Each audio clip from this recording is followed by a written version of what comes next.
नमस्कार, हिमाचल टुडे देख रहे हैं आप। मैं हूं गौतम ठाकुर और हिमाचल टुडे की टीम आ पहुंची है रेणुका जी।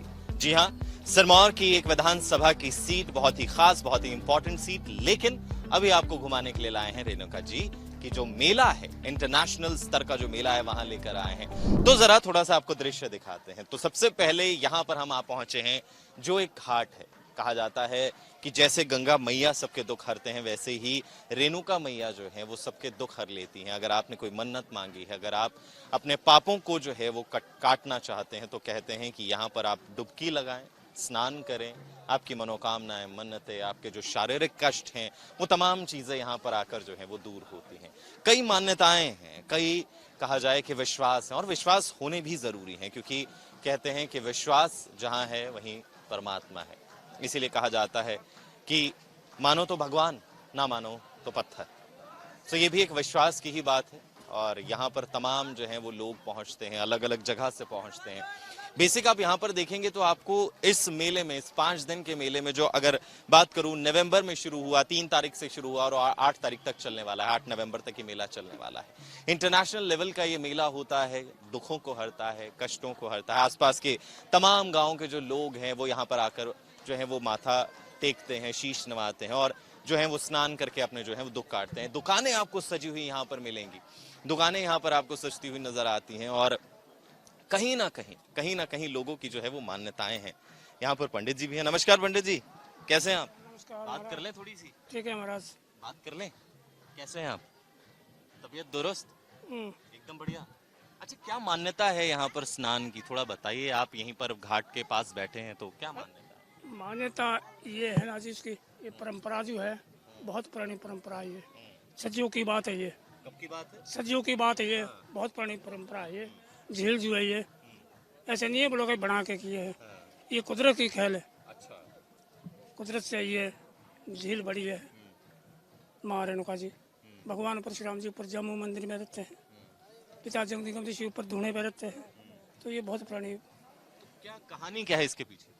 कहानी इतना तो ज़्यादा हुआ हमें भी पता नहीं है, पर जितना हमें पता है अच्छा, हम। ये झील की क्या मान्यता है? ये जो यहाँ जहाँ- पर रेणुका जी माता कहते हैं कि यहाँ पर समाई थी। हाँ जी। हाँ, तो यहाँ जो स्नान करने आते हैं, दूर दूर से हाँ। आते हैं ना, तो तभी आते होंगे ना जब यहाँ परंपरा बहुत पुरानी है। ये भी बात सही है कि इसीलिए आते होंगे, क्योंकि परंपरा जो है वो बहुत पुरानी, और बहुत पुरानी परंपरा है भी। अगर मैं आपको बताऊं कि कहा यह जाता है कि जब ये मेला शुरू होता है तो भगवान परशुराम जो हैं वो आते हैं यहाँ पर, स्नान करते हैं, और उनके पहुंचने से पहले तमाम देवता जो हैं वो यहाँ पर पहुंच जाते हैं, और उनके साथ जो है वो स्नान प्रक्रिया शुरू होती है। माता रेणुका जी जो है वो यहाँ पर स्नान करती हैं। ये मान्यताएं हैं। पालकी यहाँ पर जो है वो निकाली जाती है। आज जो है वो दिन जो है वो आगे बढ़ गए हैं। पुजारी जी, पंडित जी यहाँ पर तमाम मौजूद हैं लोगों का मार्गदर्शन करने के लिए।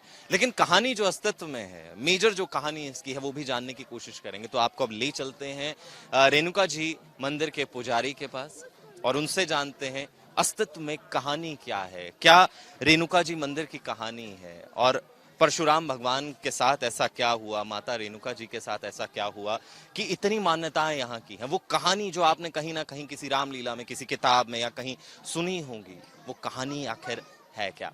आइए उस कहानी पर गौर करते हैं।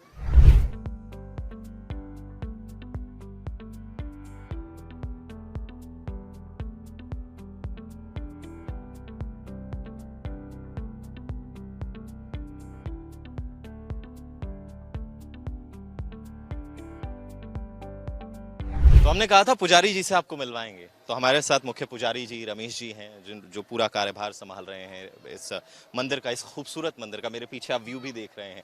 तो रमेश जी नमस्कार, आपका स्वागत है हिमाचल टुडे के प्लेटफॉर्म पर। सर कैसे हैं आप? धन्यवाद सर, आपके आने के लिए भी, और इस मेले के उपलक्ष्य में आप इधर आए, आपका बहुत बहुत धन्यवाद।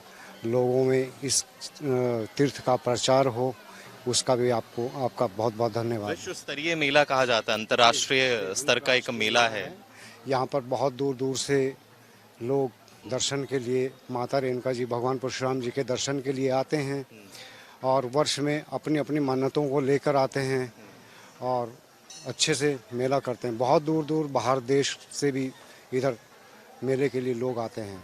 देखिए हमने भी देखा, जब हम एंटर हो रहे थे तो शुरुआत में ही कई बाजार हमें देखने के लिए मिली, वहां पर अलग अलग चीजें, कपड़े लत्ते, कल्चरल चीजें जो हैं वो कहीं ना कहीं देखने के लिए मिल जाती इधर हैं। सभी कुछ है, हर प्रकार का कल्चर इधर मिलेगा आपको।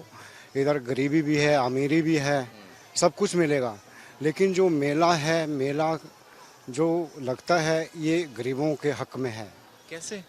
जैसे मान लीजिएगा किसी के कपड़े आते हैं बाहर से, जो कपड़े लेके आते हैं लोग, खिलौने लेके आते हैं, सस्ते दामों पे मिल जाते हैं उन लोगों को, एक वर्ष का उनका काम चल पड़ता है।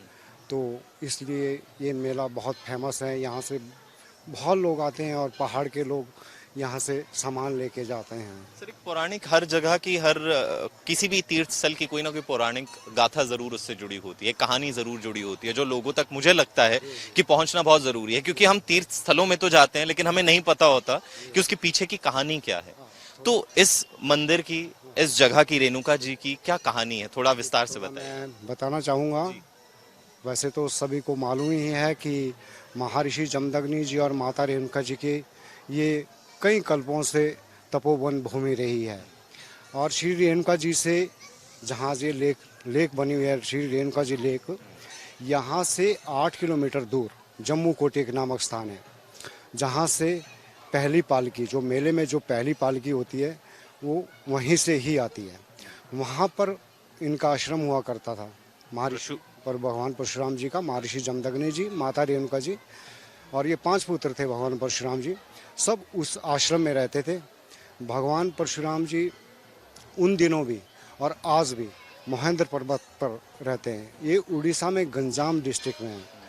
तो ये 5 पुत्र रहते थे इधर, 4 पुत्र इधर रहते थे, और महर्षि जमदग्नि जी और माता रेणुका जी उस आश्रम में रहते थे। उस जमाने का आज भी वहाँ पर हवन कुंड बना हुआ है, स्वयं महर्षि जमदग्नि जी द्वारा बनाया गया।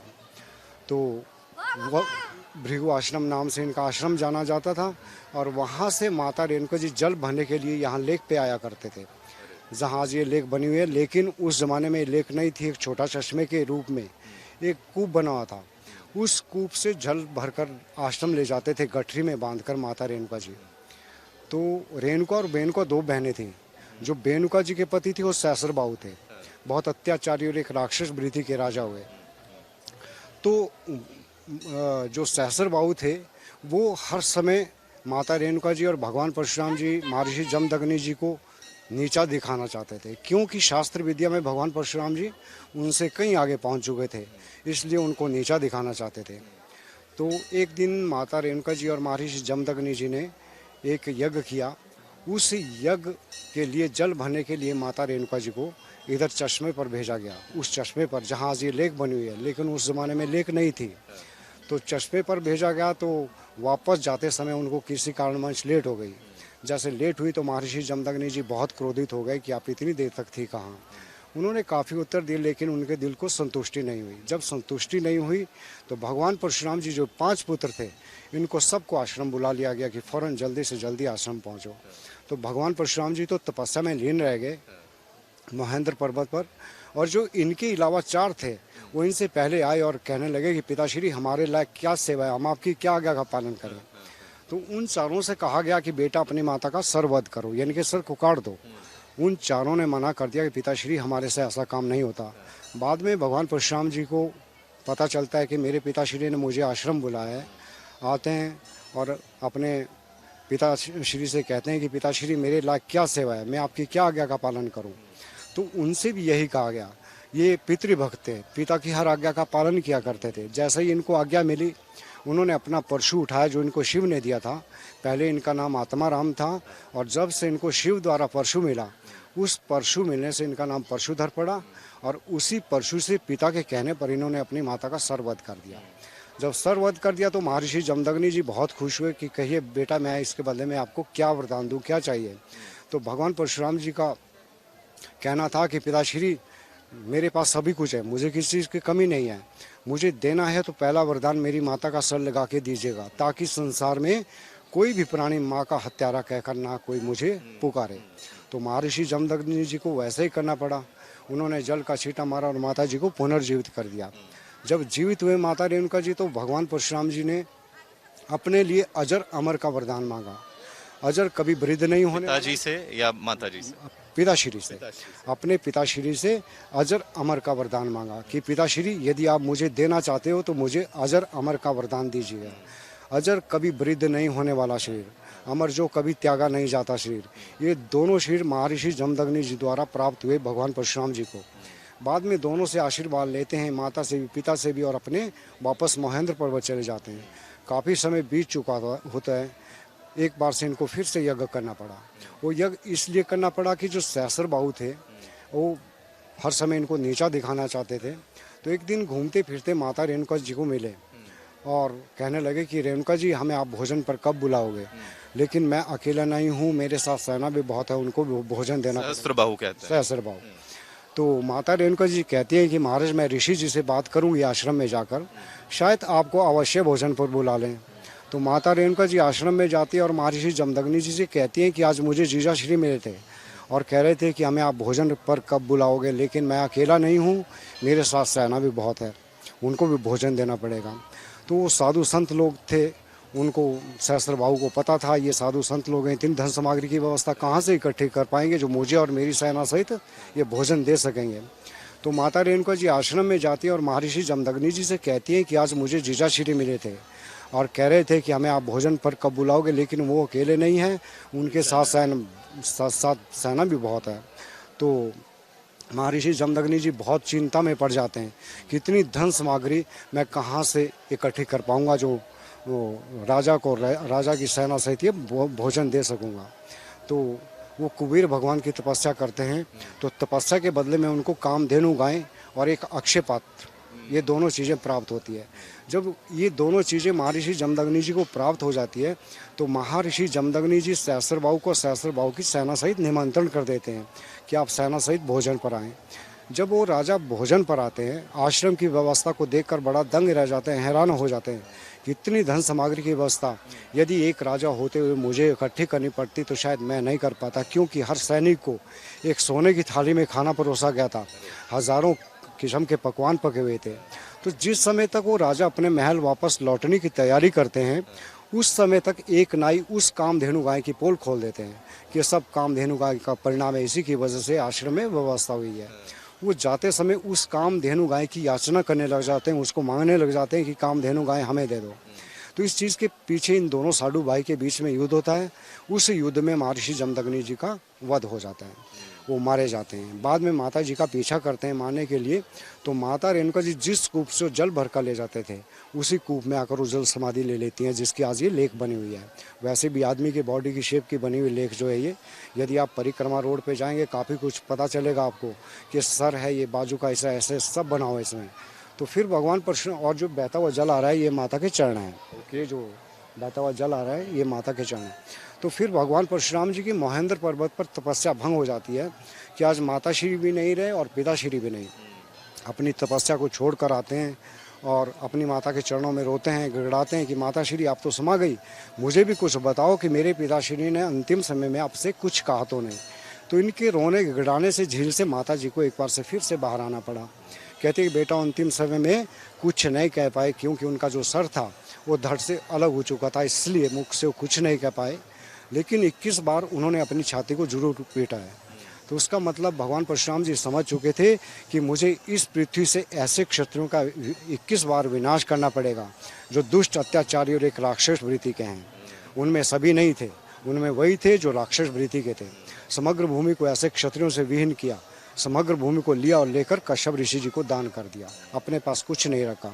कश्यप ऋषि जी कहने लगे कि बेटा आपने तो समग्र भूमि को दान कर दिया, चले जाओ इधर से। तो इधर से चले गए और अपनी ओर से अपनी माता के नज़दीक में केरल में जाकर समुद्र भगवान से जगह मांगते हैं। तो समुद्र भगवान कहते हैं कि अपना परशु कह गए, जहाँ तक आपका परशु जाएगा वहाँ तक मैं खाली हो जाऊँगा। जो केरल में कन्नूर जगह हैं वो भगवान परशुराम जी को समुद्र भगवान जी द्वारा दी गई है। लेकिन बाद में वहाँ पर भी जाकर ये सोचने लगे कि मैं तो यहाँ पर भी अपनी माता श्री से बहुत दूर आ चुका हूँ और मेरी माता ऐसे ऐसे वहाँ पर समाये हुए हैं और मैं वैसे भी समग्र भूमि को दान कर चुका हूँ, मैं कैसे अपनी माता श्री के दर्शन कर पाऊँगा। तो फिर जहाँ पर आज ये भगवान परशुराम जी का मंदिर विराजमान है, ये जगह अपनी माता श्री रेणुका जी से मांगी कि हे माता श्री, मुझे 2 हाथ जगह दो, मैं वर्ष में आपके दर्शन करना चाहता हूँ, आपके चरणों में एक रात गुजारना चाहता हूँ। तो ये माता की दी जगह है भगवान परशुराम जी के लिए। और उसी उपलक्ष्य में यहाँ पर नवंबर में ठीक दिवाली के 10 दिन बाद दशमी से पूर्णिमा तक 5 दिन का मेला होता है। उस दौरान भगवान परशुराम जी अपनी माता के दर्शन के लिए इधर आते हैं। और जो बहता हुआ जल आ रहा है, ये माता के चरण हैं, इनके चरणों में भगवान परशुराम जी का तालाब है। लेकिन आज तो ये तालाब है, जिस समय इन्होंने 21 बार में समग्र भूमि को जीता था, उस समय अपनी माता के चरणों में अश्वमेघ यज्ञ किया। यानी कि ये जो वैसे तो भगवान परशुराम जी का तालाब कहलाता है, लेकिन इन्होंने उस समय अश्वमेघ यज्ञ किया। यानी कि ये पहले हवन कुंड बना था, आज ये तालाब के रूप में है। तो मैंने ये थोड़ा संक्षिप्त में आपको बताया है। धन्यवाद। बहुत ही बेहतरीन ये गाथा है और मुझे लगता है कि ये संक्षिप्त में बताई गई कहानी सभी के लिए पर्याप्त है ये जानने के लिए कि आखिर ये रेणुका जी, माता रेणुका जी का जो मेला है उसकी मान्यता क्या है, क्यों ये मेला ऑर्गेनाइज करवाया जाता है, इसके पीछे की कहानी आपके लिए जानना क्यों जो है वो बहुत ज्यादा जरूरी है, क्योंकि कई मतलब जो है वो इसके पीछे छुपे हुए हैं। आज भी मैं कुछ लोगों से जहाँ पे स्नान कुंड है वहां पे मिला, वो कहते हैं कि पाप सारे कट जाते हैं यहाँ पर स्नान करने से। यहाँ का जल पीने से, यहाँ पर स्नान करने से बहुत पापों का नाश होता है। और बहुत दूर दूर के लोग आते हैं, मैं कह नहीं सकता, बयान नहीं कर सकता कि कहाँ कहाँ के लोग यहाँ पे आके अपने पापों में डुबकी लगाने से पाप दूर होते हैं वैसे ही। लेकिन यहाँ का जैसे गंगा मैया ले जाते हैं, वैसे यहाँ का जल नहीं ले जाते, कहीं भी यहाँ का जल नहीं जाएगा। ऐसा क्यों? ऐसा कुछ एक गुप्त चीज़ें होती है जो नहीं बताई जाती है। हाँ, तो उसका दुरुपयोग करते हैं लोग, तो इसलिए हम नहीं बताते। लेकिन ऐसा है कि यहाँ का जल बाहर नहीं जाएगा। हाँ, तो कुछ चेक रहता है कि यहाँ का जल वापस ना जाए, या लोगों को खुद पता है कि यहाँ का जल वापस नहीं जाता? कुछ लोगों को यहाँ के जल के बारे में पता है कि नहीं ले जाते, लेकिन कुछ ले भी जाते हैं। लेकिन मैं सभी से ही ये प्रार्थना करूँगा कि यहाँ का जल जैसे गंगा जल ले जाएं, उस तरह नहीं ले जाएं, पियो और यहाँ का जल नहीं जाए। धन्यवाद। शुक्रिया पंडित जी, आपने वो तमाम गाथा हमें बताई और हमारे दर्शकों तक वो बात पहुंचाई जो उन तक पहुंचना जो है वो बहुत ज्यादा जरूरी है। तो तमाम दर्शकों, तमाम जो मेरे भाई बहन दोस्त इस वीडियो को देख रहे हैं, उनसे एक ही दरख्वास्त है कि कभी भी मौका मिले तो रेणुका जी जरूर आए और इस वक्त जरूर आए, नवंबर के महीने में जब मेला लगता है। वैसे तो यहाँ पर आप कभी भी आकर दर्शन कर सकते हैं, माता के दरबार आपके लिए सदा के लिए खुले हैं, परशुराम भगवान के दरबार आपके लिए सदा के लिए खुले हैं। लेकिन इस मौके पर अगर आप आते हैं तो आप दर्शन कर सकते हैं, अपना जलकुंड में स्नान कर सकते हैं और मेले का लुत्फ उठा सकते हैं। तो आइए जरूर दर्शन कीजिए और जो मन को सुकून शांति मिलेगी उसकी आप तुलना किसी भी चीज से इस संसार में जो है वो नहीं कर पाएंगे। तो फिलहाल के लिए मुझे यानी गौतम ठाकुर कैमरामैन जकी दीजिए इजाजत। नमस्कार।